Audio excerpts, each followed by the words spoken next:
करते हैं smelting of copper को, ताकि स्मेल्टिंग ऑफ कॉपर से बेसिक आपको समझना आसान हो।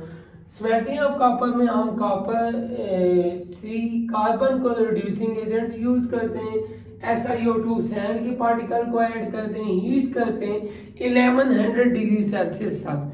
अब यहाँ पे दो लेयर बनती हैं, एक लेयर ऑफ मेटल और दूसरा लेयर ऑफ स्लैग। कैसे?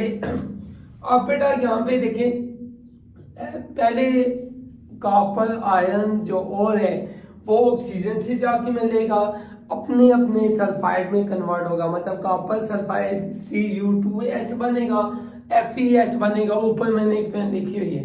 अब Cu2S और FeS से कुछ FeS पार्टिकल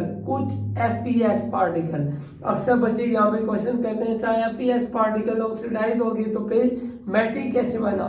कुछ FeS पार्टिकल ऑक्सीजन से मिलेंगे, क्या बना देंगे, FeO बनाएंगे, और FeO और सैंड के पार्टिकल से मिलेगा FeSiO3 बनेगा, आयरन सिलिकेट बनेगा, और जब भी मेटल सिलिकेट बने उसे हम कहते हैं स्लैग। ये ऊपर मैंने लिखा है, इसे कहते हैं स्लैग। अब यहाँ पे हम देखें तो यहाँ पे स्लैग की लेयर बनेगी और Cu2S और FeS की लेयर को कहते हैं मेटल। दो लेयर बनती हैं, एक स्लैग की और एक मेटल की। याद रखें यहाँ पे हमारी स्लैग की लेयर ऊपर मूव करेगी और मेटल की लेयर नीचे होगी, क्योंकि मेटल में ज़्यादा मेटल्स होते हैं, उनकी डेंसिटी ज़्यादा होती है, वो नीचे की तरफ होगी लेयर, और अपर लेयर डेंसिटी कम होने की वजह से स्लैग ऊपर मूव करेगा, जिससे हम स्लैग को इलादा कर लेंगे, मेटल को हम इलादा कर लेंगे। अब बेटा मेटल को हम बेसिमाइजेशन चैम्बर में ऐड करते हैं, जिसमें बॉटम से हॉट एयर इंट्रोड्यूस की जाती है, top of the blast bessemerisation chamber हम सैंड के पार्टिकल को ऐड करते हैं, और मेटल के पार्टिकल्स को Fe2S प्लस FeS मतलब कॉपर सल्फाइड और आयरन सल्फाइड के पार्टिकल्स को ऊपर से ऐड करते हैं सैंड के पार्टिकल को। अब यहाँ पे ये होगा FeS के तमाम पार्टिकल FeO में कन्वर्ट होंगे, उसी तरह बैलेंसिंग करनी जिसमें ZnS की है, मैंने आपको पिछले लेक्चर में समझा दिया है। अब बेटा यहाँ पे FeO दोबारा SiO2 सैंड के पार्टिकल से कंबाइन होगा, दोबारा FeSiO3 बनाएगा, मीन्स यहाँ पे क्या बनेगी, स्लैग बनेगी। मैक्सिमाइजेशन में भी क्या बनेगी, स्लैग बन के इलादा हो जाएगी। अब यहाँ पे रह जाते हैं सिर्फ और सिर्फ पार्टिकल किसके, Cu2S के। FeS के पार्टिकल चले गए, स्लैग बना गए, Cu2S के कॉपर सल्फाइड के जस्ट पार्टिकल रह गए। अब बेटा कुछ पार्टिकल ऑक्सीजन से मिलेंगे, क्या बना देंगे, कॉपर ऑक्साइड प्लस SO2। ये इक्वेशन ऑलरेडी आपके पास बैलेंस है। यहाँ पे आप देख सकते हैं, यहाँ पे आप देखें तो यहाँ पे कॉपर कितने हैं, 2 है, यहाँ पे भी कॉपर 2 है। अब देखें यहाँ पे S1 है, यहाँ भी S1 है, O2 है, यहाँ O2 है। अब यहाँ पे ऑक्सीजन इम्बैलेंस है जस्ट।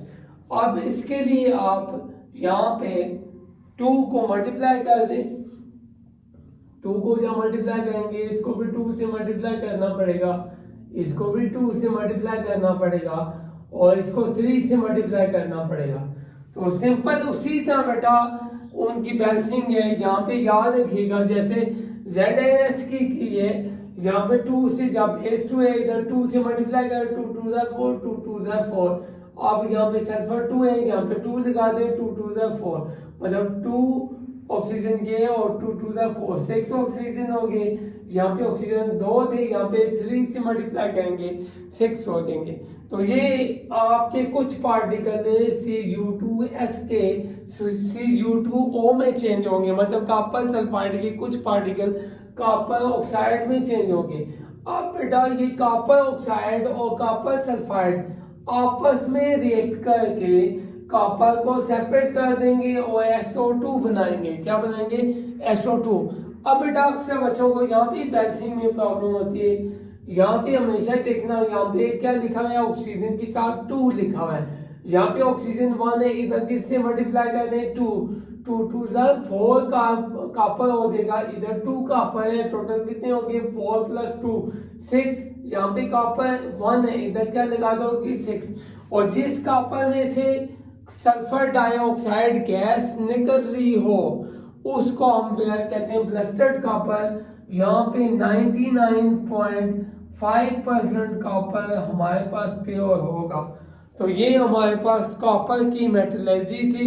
अब जो प्योरिफिकेशन ऑफ कॉपर है वो ऑलरेडी आपने बैक लेवल पे 9th क्लास में पढ़ा हुआ है, उसको दोबारा मैं एक्सप्लेन कर दूंगा नेक्स्ट लेक्चर में। ठीक है, यहाँ तक कोई क्वेश्चन है आप डिस्कस कर सकते हैं।